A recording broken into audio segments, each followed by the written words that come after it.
इतना सारा पढ़ना है, इतना सारा सिलेबस, कुछ समझ नहीं आ रहा कैसे तैयारी करूँ, बहुत स्ट्रेस हो रहा है।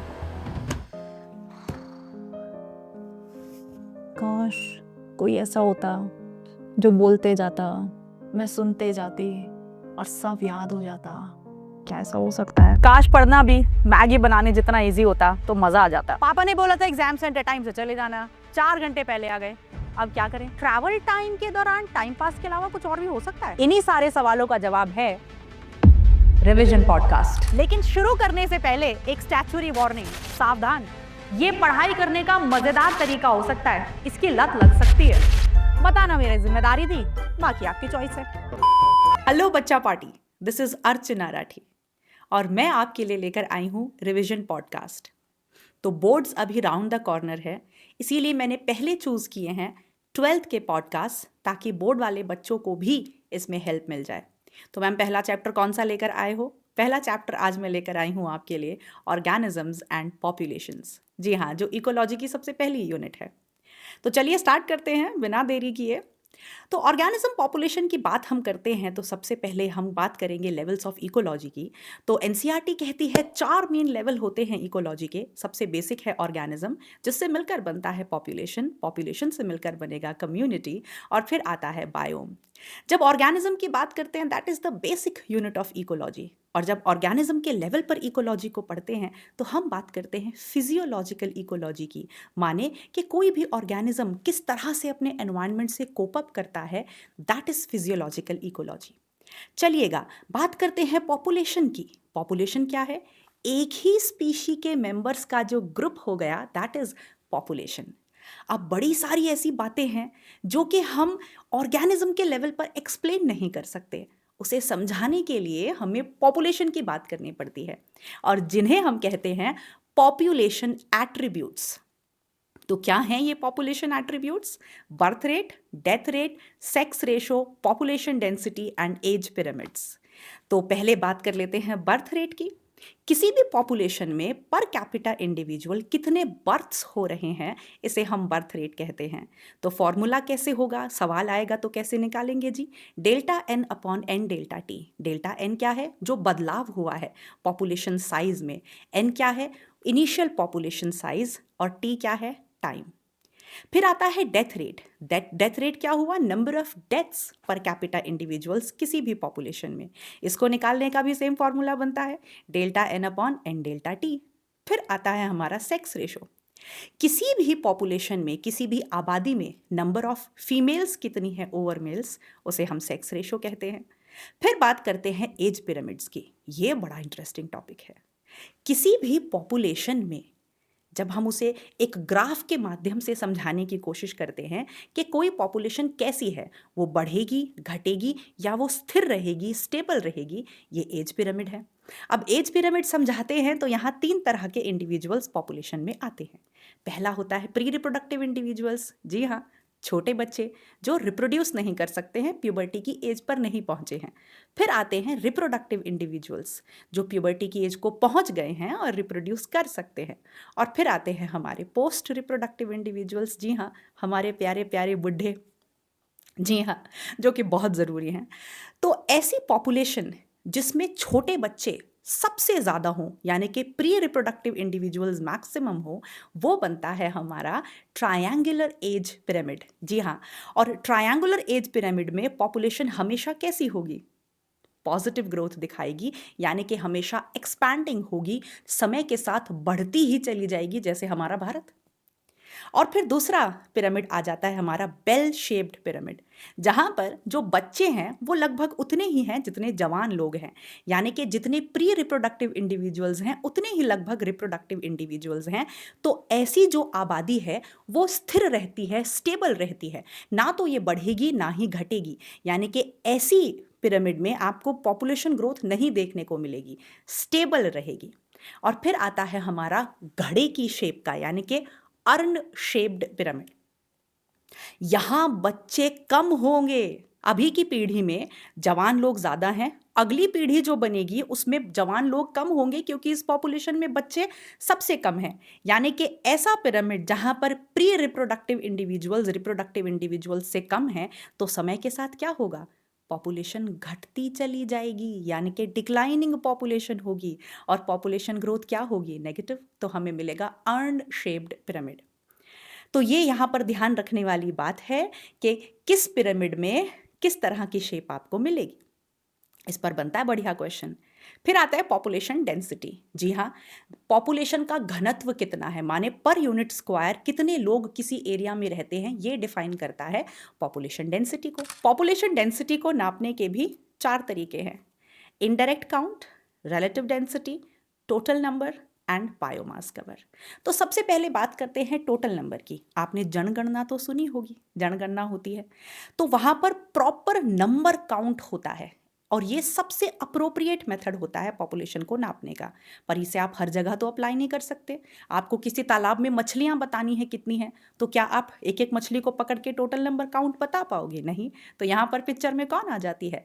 Relative density. इसे हम कैसे निकालते हैं? आपने 1 मीटर स्क्वायर एरिया में जाल गिराया, उसमें जितनी भी मछली पकड़ी आपने उसको पूरे पॉन्ड के एरिया से मल्टीप्लाई कर दिया, तो आपको एक लगभग अनुमान लग गया। तो ये रिलेटिव डेंसिटी होती है। आपको किसी पॉन्ड में बताना है क्लेमाइडोमोनास कितने हैं, तो ये भी आप रिलेटिव डेंसिटी के माध्यम से बताते हैं। फिर आता है हमारा इनडायरेक्ट काउंट। जी हाँ, इसमें हम डायरेक्टली काउंट नहीं करते। जैसे कि किसी जंगल में हमें बताना है कितने शेर हैं, कितने चीते हैं, तो उनके पैरों के निशान से या फिर उनके फीकल पैलेट से, जी हाँ, उनकी करी गई पॉटी से हम बता सकते हैं कि किसी पॉपुलेशन में उनका कितना नंबर है। अब मैम ये कैसे होगा? पग मार्क्स तो सेम हो सकते हैं, हमें कैसे पता चलेगा ये डिफरेंट चीते के पग मार्क्स हैं? भैया एक्सपर्ट्स को पता होता है। तो ये इनडायरेक्ट काउंट हुआ। तो अब हम चलते हैं बायोमास कवर पे। बायोमास कवर एक बहुत ही इंपॉर्टेंट टॉपिक बनता है। कैसे जी? तो अगर सपोज एक जंगल में हम चले और बहुत लंबा चौड़ा सा बरगद का पेड़ है और उसके नीचे बहुत सारी छोटी छोटी छोटी छोटी घास लगी हुई है, पार्थेनियम ग्रास, कैरेट ग्रास का एग्जाम्पल आप ले सकते हो। तो यहाँ किसकी पॉपुलेशन ज़्यादा हुई? तो बच्चा एकदम उछल के जवाब देता है, मैडम ऑब्वियसली घास की पॉपुलेशन डेंसिटी ज़्यादा हुई, वो नंबर में 200 है ना। अरे नहीं बेटा, यहीं तो मार खा जाते हैं।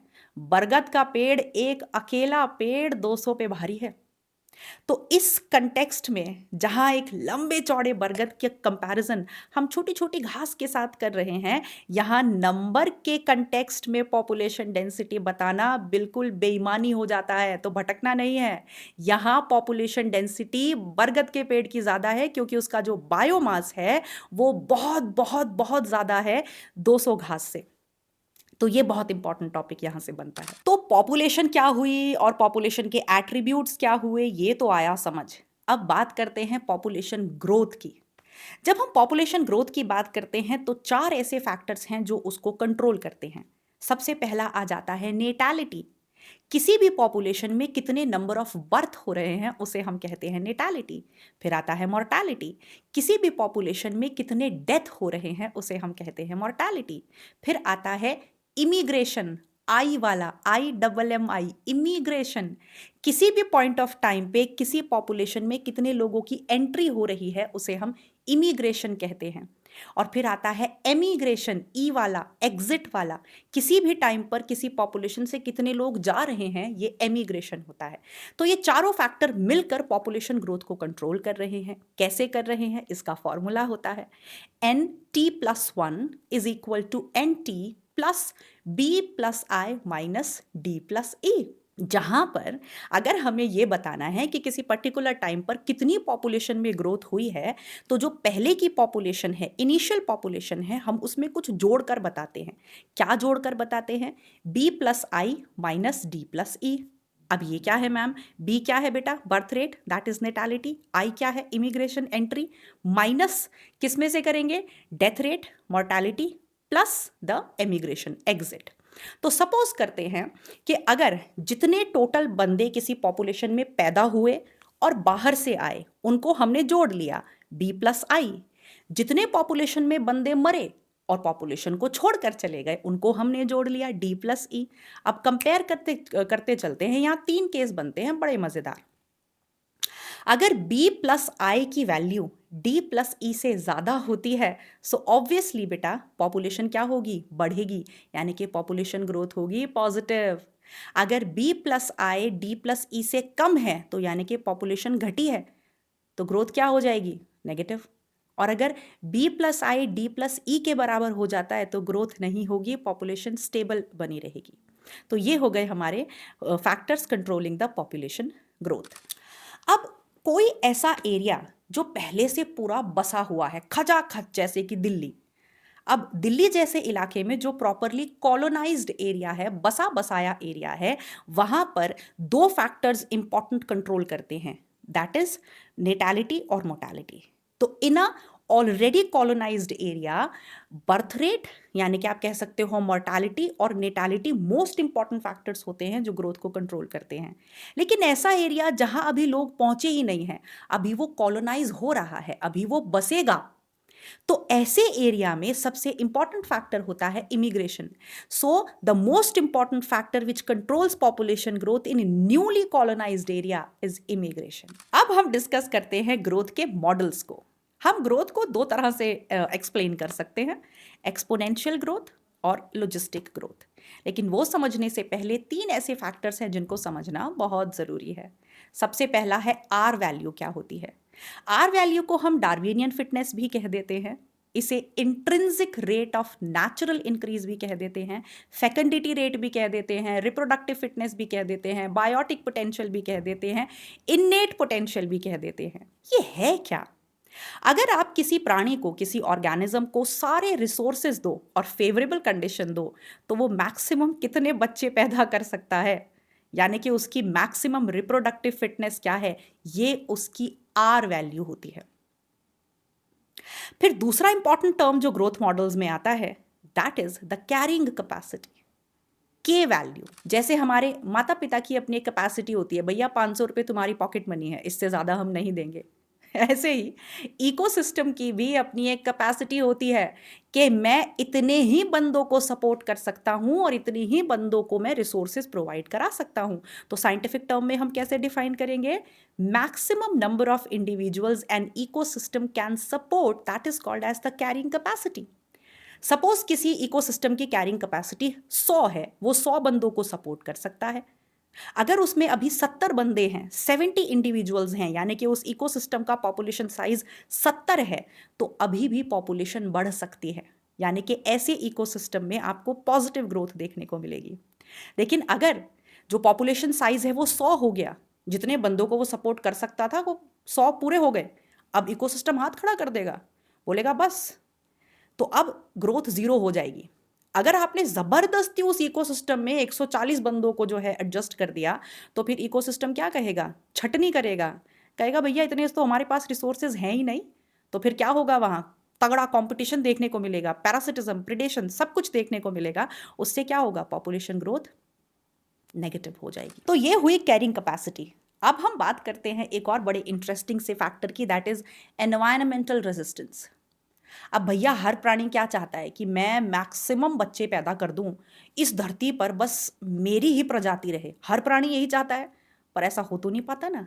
क्यों नहीं हो पाता? क्योंकि प्रकृति के अपने नियम हैं, वो हर एक बंदे को कंट्रोल करता है कि नहीं, इससे ज़्यादा नहीं, और इसी को तो हम एनवायरमेंटल रेजिस्टेंस कहते हैं।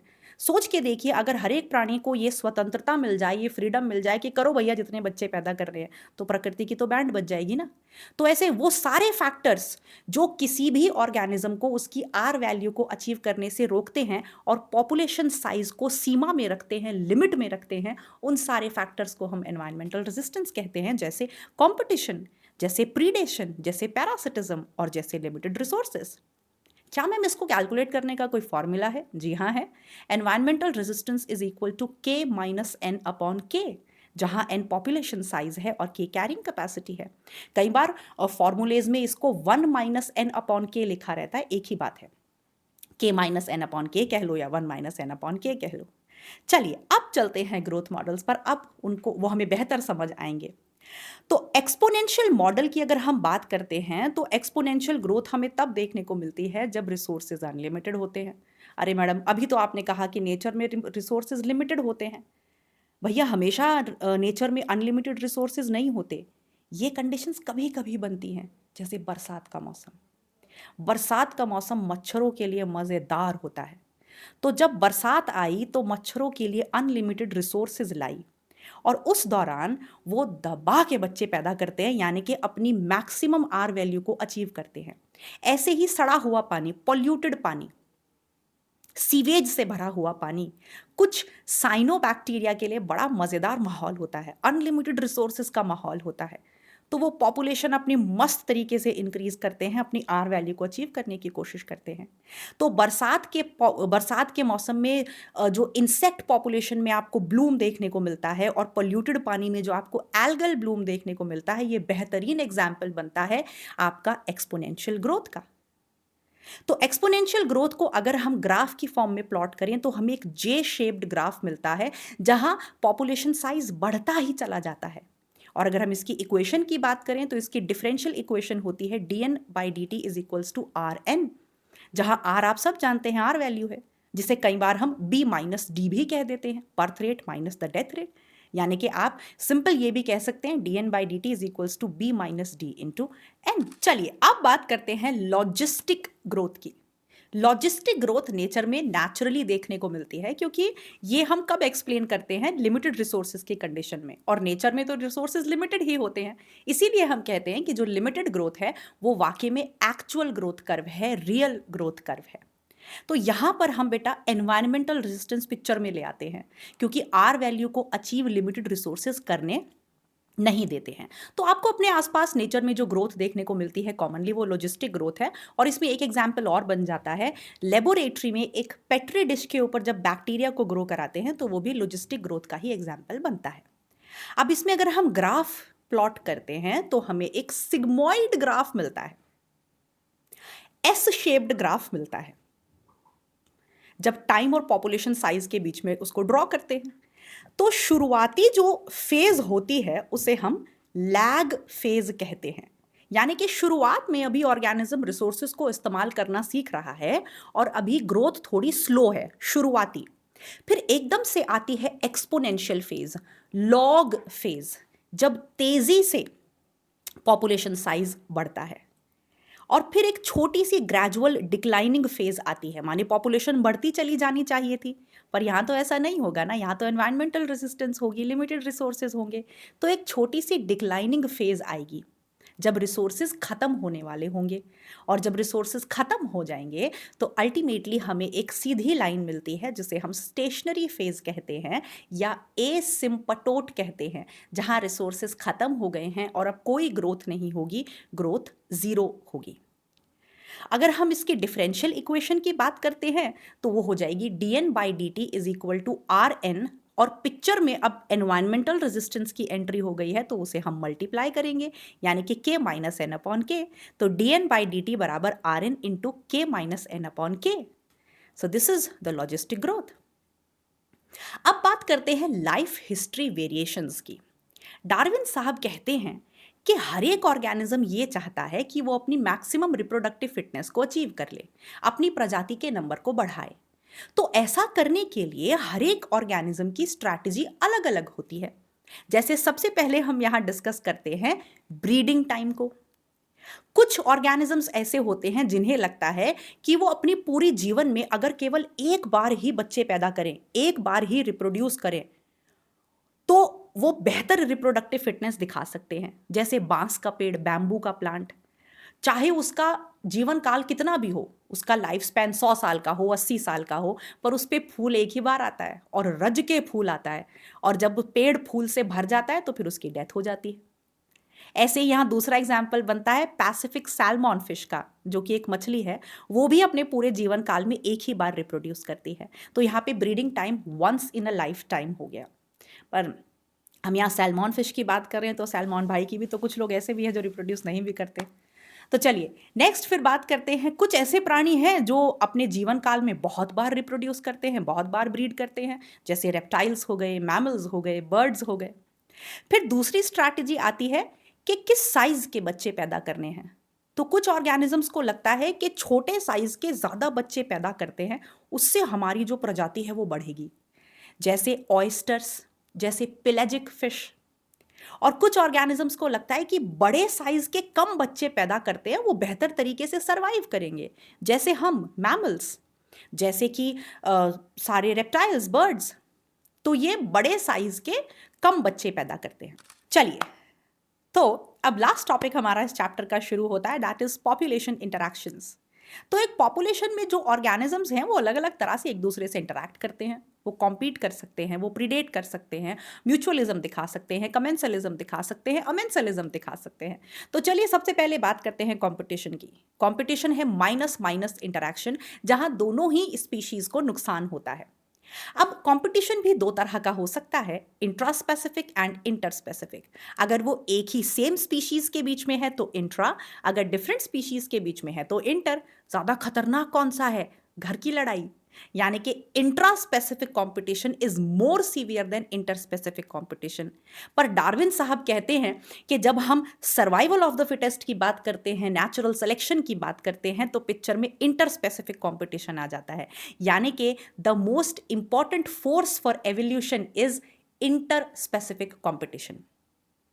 अब कंपटीशन हमें प्रकृति में दो सूरतों में देखने को मिल सकता है, दो फेसेस में देखने को मिल सकता है, कंपटीशन एक्सक्लूजन और कंपटीशन कोएग्जिस्टेंस। कंपटीशन एक्सक्लूजन का जो प्रिंसिपल था वो गॉस साहब ने दिया था। वो क्या कहते हैं कि किसी भी एरिया में जब दो क्लोजली रिलेटेड स्पीशीज रहती हैं, उनमें से जो सुपीरियर वाली होती है वो इंफीरियर वाली को थोड़े समय बाद वहां से भगा देती है, एक्सक्लूड कर देती है। तो इसे हम कहते हैं कंपटीशन एक्सक्लूजन। अब इसके दो बेहतरीन एग्जाम्पल बनते हैं। तो इसके लिए चलिए टाइम ट्रैवल करके पहुंचते हैं गैलापागोस आइलैंड पर। अब मैं वहां पहुंच गई हूं, मुझे वहां बकरी भी दिखाई दे रही है, कछुआ भी दिखाई दे रहा है। अब दोनों ही घास खाते हैं, दोनों ही हर्बीवोर हैं, पर जो बकरी है, जो गोट है, वो कुछ ही समय के बाद अबिंगडॉन टॉर्टॉइस को एक्सक्लूड कर देती है वहां से। तो वो सुपीरियर स्पीशीज है और अबिंगडॉन टॉर्टॉइस इंफीरियर स्पीशी है। Competition exclusion. तो दूसरे बेहतरीन एग्जाम्पल को देखते हैं और उसके लिए चलते हैं स्कॉटलैंड। तो हम पहुंच गए हैं रॉकी आइलैंड ऑफ स्कॉटलैंड पे। तो स्कॉटलैंड में बार्नेकल्स रहते हैं। ये क्या होते हैं? आर्थ्रोपोड्स होते हैं। तो एक सुपीरियर बार्नेकल है बैलेनस, बाला, और एक इंफीरियर बार्नेकल है कैथामेलस। तो इस एरिया में जो बैलेनस होता है, सुपीरियर स्पीशी, वो कुछ समय बाद कैथामेलस को वहां से एक्सक्लूड कर देता है। चलिए अब हम समझते हैं कंपटीशन कोएग्जिस्टेंस क्या होती है। इसे हम रिसोर्स पार्टीशनिंग भी कहते हैं और इस प्रिंसिपल को मैकआर्थर साहब ने समझाया है। वो कहते हैं कि क्यों हमेशा मारकाट मचानी है, क्यों लड़ना है भाई, साठगांठ बना लो, अग्रीमेंट सॉल्व कर लो। तो दो क्लोजली रिलेटेड स्पीशी जो एक ही एरिया में रह रही हैं, वो आपस में साठगांठ कर लेती हैं कि भैया तुम अपना फोरेजिंग पैटर्न चेंज कर लो, हम रात में निकलेंगे खाना खाने के लिए, तुम दिन में निकल जाना, इस इलाके में तुम मत आना, तुम्हारे इलाके में हम नहीं आएंगे। तो अपने रिसोर्सेज को उन्होंने बांट लिया, मारकाट नहीं मचाई, लड़ाई नहीं करी। तो इसे हम क्या कहते हैं? Resource partitioning. दो एग्जाम्पल यहाँ भी बनते हैं। फिर से चलते हैं गैलापागोस आइलैंड पे। तो वहाँ पर हम डार्विन फिंचेस की बात करते हैं। 14 closely related species of Darwin finches, जो कि बर्ड्स होती हैं, सारी एक साथ रहती हैं, रिसोर्स पार्टीशनिंग करती हैं। ऐसे ही दूसरा एग्जाम्पल एनसीईआरटी में वॉर्बलर्स का दे रखा है। वॉर्बलर्स भी छोटी छोटी चिड़िया होती हैं और इनकी 5 क्लोजली रिलेटेड स्पीशीज आपस में रिसोर्स पार्टीशन करके रहती हैं। चलिए अब मेरे दिमाग में एक सवाल आ रहा है कि कंपटीशन क्या हमें हमेशा लिमिटेड रिसोर्सेज की सूरत में ही देखने को मिलता है? क्या जवाब होना चाहिए? नहीं, कभी कभी रिसोर्सेज भरपूर मात्रा में होते हैं, अनलिमिटेड होते हैं, पर हमें फिर भी कंपटीशन देखने को मिलता है। ये कैसा कंपटीशन हुआ? ये हुआ इंटरफेरेंस कंपटीशन। इसको ऐसे समझो कि किसी एरिया में एक डॉन रहता है, खाने पीने की कमी नहीं है, वहां बहुत खाना है, पर वो डॉन किसी को खाना इस्तेमाल करने ही नहीं दे रहा। तो रिसोर्सेज की कमी नहीं है, पर वो जो डॉन बैठा है, जब तक वो वहां है तब तक कोई और स्पीशी खाना खा ही नहीं पाएगी। तो यानी कि एक सुपीरियर स्पीशी की प्रेजेंस में जो बाकी स्पीशीज हैं उनकी फीडिंग कैपेसिटी कम हो जाती है। इसे हम इंटरफेरेंस कंपटीशन कहते हैं। अब क्या कंपटीशन हमेशा क्लोजली रिलेटेड स्पीशी के बीच में ही देखने को मिलता है? नहीं, कभी कभी वो टोटली अनरिलेटेड स्पीशीज के बीच में भी देखने को मिल सकता है। जैसे इसके लिए चलते हैं कहाँ? इसके लिए चलते हैं अमेरिकन लेक पर। तो अमेरिकन लेक में फिशेस पाई जाती हैं। वो किसके साथ कंपीट करती हैं? फ्लेमिंगो के साथ। तो फ्लेमिंगो हो गई चिड़िया और फिश हो गई मछली, तो टोटली अनरिलेटेड स्पीशी हुई, पर दोनों एक ही रिसोर्सेज के लिए लड़ती हैं। किसके लिए? जू प्लैंकटन के लिए लड़ती हैं। तो आपके लिए अब कंपटीशन को मैं समराइज कर देती हूँ। कंपटीशन लिमिटेड रिसोर्सेज में भी देखने को मिल सकता है, अनलिमिटेड रिसोर्सेज में भी देखने को मिल सकता है, क्लोजली रिलेटेड स्पीशी के बीच में भी देखने को मिल सकता है, टोटली अनरिलेटेड स्पीशी के बीच में भी देखने को मिल सकता है। वो कंपटीशन एक्सक्लूजन की फॉर्म में भी पाया जा सकता है और वो कंपटीशन को एग्जिस्टेंस की फॉर्म में भी पाया जा सकता है। अब बात आती है कि मैम आप इसको सबूत इसका दे सकते हो, नेचर में कंपटीशन हो रहा है, इसका एविडेंस, इसका सबूत आप हमें दे सकते हो? जी नहीं, प्रकृति में कंपटीशन चल रहा है, इसका सबूत हम आसानी से नहीं दे सकते। क्यों? क्योंकि कोई पर्टिकुलर स्पीशी किसी एरिया में ग्रो नहीं कर पा रही है। क्या पता उसके बहुत सारे कारण हो, क्या पता कोई पैरासाइट उसे परेशान कर रहा हो, क्या पता वो खुद बीमार हो। इसका सबूत आप कैसे देंगे कि किसी दूसरी स्पीशी की वजह से ही वो नहीं सर्वाइव कर पा रहा? तो अगर आप इसका सबूत देना चाहते हैं तो आपको एक एक्सपेरिमेंटल सेटअप लगाना पड़ेगा, जिसे हम कहते हैं कंपटीशन रिलीज। एनसीईआरटी में कॉर्नेल्स एलिगेंट फील्ड एक्सपेरिमेंट के नाम से इस कॉन्सेप्ट को समझाया जाता है। तो इन्होंने क्या किया, कॉर्नेल साहब ने, इन्होंने एक्सपेरिमेंटली जो रॉकी आइलैंड थे स्कॉटलैंड के, वहां से जो बेलेनस है उसे रिमूव कर दिया, सुपीरियर स्पीशी को रिमूव कर दिया और कुछ समय तक नोटिस किया, तो पाया कि जो कैथामेलस है वो ग्रो कर गया, उसकी पॉपुलेशन बढ़ने लग गई। यानी कि कोई और फैक्टर रिस्पॉन्सिबल नहीं था, वो बेलेनस ही था जो कैथामेलस को ग्रो नहीं होने दे रहा था। और जैसे ही हमने उसके कंपटीशन को वहां से रिलीज किया, कैथामेलस ग्रो कर गया। तो कंपटीशन रिलीज क्या हुआ? कंपटीशन रिलीज आपको एविडेंस दे रहा है, सबूत दे रहा है कि नेचर में कंपटीशन होता है। चलिए अब चलते हैं कमेंसलिज्म पर। ये कैसा इंटरेक्शन हुआ? ये हुआ +0। एक ऑर्गेनिज्म को फायदा है, दूसरे को ना नुकसान है ना फायदा है। पहला एग्जाम्पल बनता है मैंगो ट्री और ऑर्किड। ऑर्किड्स जो होते हैं वो एपिफाइट्स होते हैं, वो मैंगो के ऊपर पाए जाते हैं। उसे फायदा है, सपोर्ट मिल जाता है, मैंगो को कोई फायदा नहीं है, नुकसान नहीं है। दूसरा एग्जाम्पल बनता है कैटल एग्रेट्स और कैटल का। जो कैटल्स होते हैं, गाय भैंस होती हैं, उनके ऊपर छोटी छोटी व्हाइट कलर की चिड़िया पाई जाती हैं, उनके साथ साथ रहती हैं। उन्हें फायदा है, उन्हें इंसेक्ट्स मिल जाते हैं खाने को, जैसे ही कैटल्स घास से मूव करते हैं। कैटल्स को ना नुकसान है ना फायदा है। तीसरा एग्जाम्पल बनता है सी एनिमोन और क्लाउन फिश का। क्लाउन फिश छोटी सी मछली होती है, सी एनिमोन के आसपास रहती है, उसे प्रोटेक्शन मिल जाती है। और नेक्स्ट फेमस एग्जाम्पल आता है वेल और बार्नेकल का। बार्नेकल आप जान ही गए आर्थ्रोपोड होते हैं, तो बार्नेकल्स वेल के साथ जुड़े रहते हैं, बार्नेकल्स को प्रोटेक्शन मिल जाती है, वेल को ना फायदा ना नुकसान। अब चलते हैं अमेंसलिज्म पे, -0। एक को नुकसान है, दूसरे को ना फायदा ना नुकसान। ये कैसे हुआ जी? जैसे एंटीबायोसिस, जैसे कि फंजाई है, पेनिसिलियम है, वो तो केमिकल बनाती है, पेनिसिलिन बनाती है, उसे क्या फायदा और क्या नुकसान? नेचुरली बनता है, पर वो दूसरे बैक्टीरिया को मार डालता है ना, तो दूसरे बैक्टीरिया के लिए क्या हो गया? माइनस इंटरैक्शन हो गया। चलिए फिर चलते हैं हम पैरासिटिज्म पर। कैसा इंटरैक्शन हुआ? माइनस और प्लस। एक को फायदा हो रहा है, कौन है वो? पैरासाइट। नुकसान किसे हो रहा है? होस्ट को। पर पैरासाइट चाहता है कि उसका होस्ट कुछ समय तक जिंदा रहे, क्योंकि उसे लिविंग होस्ट से खाना डिराइव करना है। अब during the course of evolution parasite ने अपने अंदर क्या बदलाव लाए? पैरासाइट के अंदर जितने भी डाइजेस्टिव ऑर्गन्स थे उनकी ज़रूरत नहीं है, उनका लॉस हो गया। अननेसेसरी सेंस ऑर्गन्स का लॉस हो गया। लेकिन उसकी जो आर वैल्यू होती है वो बहुत हाई होती है, और उसकी लाइफ साइकिल सिंपल नहीं, कॉम्प्लेक्स होती है। कुछ पैरासाइट्स की लाइफ साइकिल तो 2 होस्ट में जाकर कंप्लीट होती है, लेकिन उनके पास जो अडेसिव ऑर्गन्स होते हैं वो बड़े डेवलप होते हैं। वो अपने होस्ट को क्या नुकसान पहुंचाते हैं? उसके सर्वाइवल रेट को कम करते हैं, उसकी आर वैल्यू को कम करते हैं, उसमें फिजिकल वीकनेस इंड्यूस करते हैं। अब पैरासिटिज्म भी 3 तरह का हो सकता है भाई, एक्टोपैरासिटिज्म, एंडोपैरासिटिज्म और ब्रूड पैरासिटिज्म। एक्टोपैरासिटिज्म में जो पैरासाइट होता है वो होस्ट की सतह पर रहता है, अंदर नहीं जाता।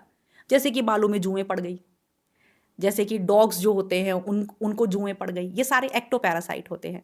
जैसे कस्कुटा प्लांट जो होता है वो भी एक्टोपैरासाइट होता है दूसरे प्लांट के ऊपर।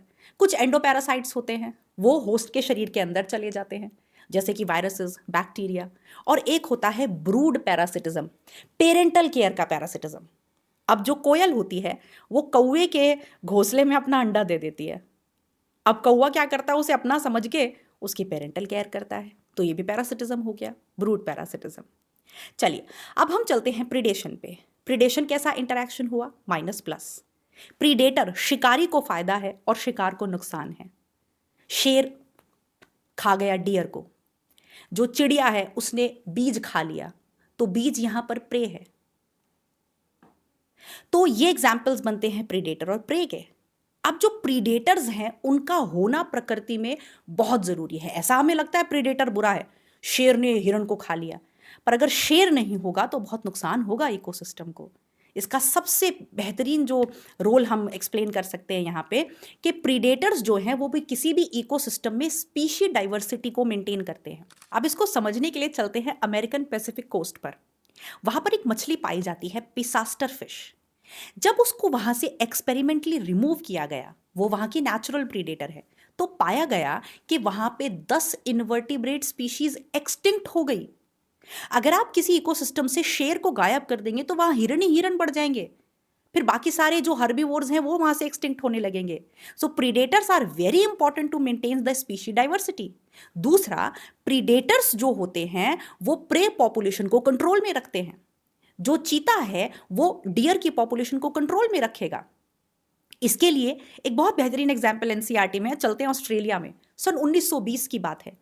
कैक्टस तो सब जानते हैं, प्रिकली पियर कैक्टस ने बवाल मचा रखा था, वो एक बहुत ही प्रॉब्लमैटिक वीड बन गया था। तो फिर वहां पर उसके नेचुरल प्रीडेटर को इंट्रोड्यूस किया गया। कौन है वो natural predator? Prickly pear moth, Cactoblastis. ये एक इंसेक्ट है। तो इसने क्या किया, कुछ ही समय में सफाया कर दिया कैक्टस का। तो यानी कि जो नेचुरल प्रीडेटर्स होते हैं वो प्रे पॉपुलेशन को कंट्रोल में रखते हैं। इसमें बहुत सारे एग्जांपल्स आप ले सकते हो बायो कंट्रोल एजेंट्स के, जैसे कि जो ड्रैगन फ्लाइज होती हैं वो मस्कीटोज को कंट्रोल करती हैं, लेडी बर्ड एफिड्स को कंट्रोल करते हैं। फिर अगर प्रीडेटर्स होते हैं किसी भी इकोसिस्टम में तो वो एनर्जी फ्लो को मेंटेन करते हैं। अगर टिड्ढा नहीं खाएगा पेड़ को, प्लांट पर फीड नहीं करेगा, तो फिर मेंढक कैसे उसको खाएगा? तो यानी कि जो ये एनर्जी फ्लो चल रहा है ट्रॉफिक लेवल्स में, ये किसकी वजह से चल रहा है? प्रीडेटर्स की वजह से चल रहा है। और प्रीडेटर्स बहुत चालाक होते हैं, वो बहुत ही प्रूडेंटली अपने शिकार का इस्तेमाल करते हैं, क्योंकि उन्हें पता उन्हें कल फिर खाना चाहिए होगा। पर जो शिकार बन रहा है उसने भी तो खुद को बचाना सीख लिया है, वो क्यों मरे? जैसे डिफेंसिव मैकेनिज्म, मोनार्क बटरफ्लाई है, उसने अपने अंदर एक केमिकल बनाना सीख लिया जो उसे किसी प्लांट के ऊपर फीड करने से मिलता है। अब उसके शिकारी को पता है इसे नहीं खाना भैया, मुंह का स्वाद गंदा हो जाएगा। कैमोफ्लाज, कुछ अपने आप को बैकग्राउंड में छुपा लेते हैं अपने प्रीडेटर से बचाने के लिए। मिमिक्री, और प्लांट्स भी कम नहीं है। प्लांट्स बेचारे मूव नहीं कर सकते, उन पर बहुत गहरा असर पड़ता है प्रीडेशन का, पर वो भी इवॉल्व हुए, उन्होंने अपने अंदर केमिकल बनाने शुरू किए जिससे वो खुद को बचा सकते हैं। बहुत सारे केमिकल हैं, कैफीन, निकोटीन, स्ट्राइकनीन, क्विनीन। यहां पे कैलोट्रोपिस प्लांट का एक बहुत बेहतरीन एग्जाम्पल बनता है, वो अपने अंदर कार्डियक ग्लाइकोसाइड्स बनाता है। अगर कोई कैटल उसके ऊपर फीड करता है तो उसे पैरालिसिस होता है और वो भगवान को प्यारा हो जाता है। तो अब कैटल्स को पता है भैया इस प्लांट को नहीं छेड़ना। बहुत सारे प्लांट्स हैं, उन्होंने अपने अंदर कांटे बना लिए, जैसे कैक्टस, तो ग्रेजिंग एनिमल उसे खाएगा ही नहीं। तो बहुत सारे डिफेंसिव मैकेनिज्म्स इवॉल्व हुए हैं प्लांट्स में भी। तो अब हम बात करते हैं लास्ट इंटरैक्शन की, दैट इज म्यूचुअलिज्म। इसे हम प्लस प्लस इंटरैक्शन कहते हैं, दोनों को ही फायदा है। इसे हम सिम्बायोटिक एसोसिएशन भी कहते हैं। सबसे बेहतरीन एग्जाम्पल आप जानते हैं लाइकन का बनता है। एल्गी और फंजाई कट्ठे कट्ठे रहते हैं, ड्यूअल ऑर्गेनिज्म है। फंजाई सारे काम करती है रिप्रोडक्शन के, स्ट्रक्चर बनाने के, और एल्गी बनाती है खाना। तो नहीं रह सकते दोनों एक दूसरे के बिना। माइकोराइजा, फंजाई जो हायर प्लांट्स हैं उनकी रूट के साथ एसोसिएट हो जाती है और उनको मिनरल्स और वाटर प्रोवाइड कराती है, बदले में उसे शेल्टर और खाना मिलता है। फिर एग्जाम्पल आता है एनिमल और प्लांट रिलेशनशिप का। यहाँ एनसीईआरटी 2 एग्जाम्पल कोट करती है, पहला जू कोरी और दूसरा जूफिल्ली। हम सब जानते हैं कि जो एनिमल्स हैं वो पॉलिनेशन में हेल्प करते हैं, इंसेक्ट्स हों, चाहे बैट्स हों, चाहे स्नेल्स हों। तो ये जूफिल्ली का एग्जाम्पल बनता है। बहुत सारे एनिमल्स सीड डिस्पर्जल में भी मदद करते हैं, बीज को एक जगह से दूसरी जगह पहुंचाने में। ये जू कोरी का एग्जाम्पल बनता है। और बहुत सारे प्लांट पॉलिनेटर रिलेशनशिप तो ऐसी है कि वो एक दूसरे के बिना मर ही जाएंगे। जैसे फिग और वैस्प है, उन्होंने इकट्ठे रहना सीख लिया है। जैसे प्रोनूबा मॉथ और यूका प्लांट है, उन्होंने इकट्ठे रहना सीख लिया है। अब यहाँ पे एक और एग्जाम्पल आता है को एवोल्यूशन का। जो सेक्सुअल डिसीट, धोखे का एग्जाम्पल भी बनता है। जी हाँ, धोखा। एक प्लांट है ऑफरिस, जो कि एक तरह का ऑर्किड है, और वो कॉल्पा इंसेक्ट से पॉलिनेट होता है, जो कि एक मधुमक्खी है, बी है। अब इसका जो, इस प्लांट का जो फूल है वो इस मधुमक्खी की फीमेल जैसा दिखता है। अब इसको क्या लगता है बेचारे मेल बी को कि ये मेरी मधुमक्खी है, इसके पास जाके जाता है, कॉपलेट करने की कोशिश करता है, पर भैया इसके साथ तो धोखा हो गया, ये तो इसकी फीमेल है ही नहीं। और इस प्लांट ने धोखा क्या किया, बिना किसी रिवॉर्ड के इससे पॉलिनेशन भी करा लिया। सो this is a case of pseudo copulation और सेक्सुअल डिसीट। ये एग्जाम्पल बनता है को एवोल्यूशन का। अब इसको पता है इसे धोखा खाना है और इसे धोखा देना है, और ये रिलेशनशिप चलती ही जा रही है और चलती रहेगी। तो चलिए वाइंड अप करते हैं इस चैप्टर को। उम्मीद है आपको इस चैप्टर के सारे इंपॉर्टेंट कॉन्सेप्ट समझ में आए होंगे, और ये मैं आपको भरोसा दिलाती हूँ बेटा कि एनसीईआरटी की छोटी छोटी लाइनें, जटिल लाइनें, सारे एग्जाम्पल्स इस पॉडकास्ट में कवर हो गए हैं। तो आप भरोसा कर सकते हैं। इसके बाद क्वेश्चन सॉल्व कर लीजिएगा और फिर आपका तैयार हो जाता है ये चैप्टर। तो कमेंट सेक्शन में ज़रूर बताइएगा आपको कैसा लगा, कोई इंप्रूवमेंट्स, कोई सजेशन अगर आप देना चाहते हैं तो बताइएगा, और बताइएगा कि नेक्स्ट चैप्टर आपको कौन सा चाहिए। तो मिलते हैं अगले पॉडकास्ट में, तब तक के लिए स्टे ट्यून्ड, बाय, टाटा।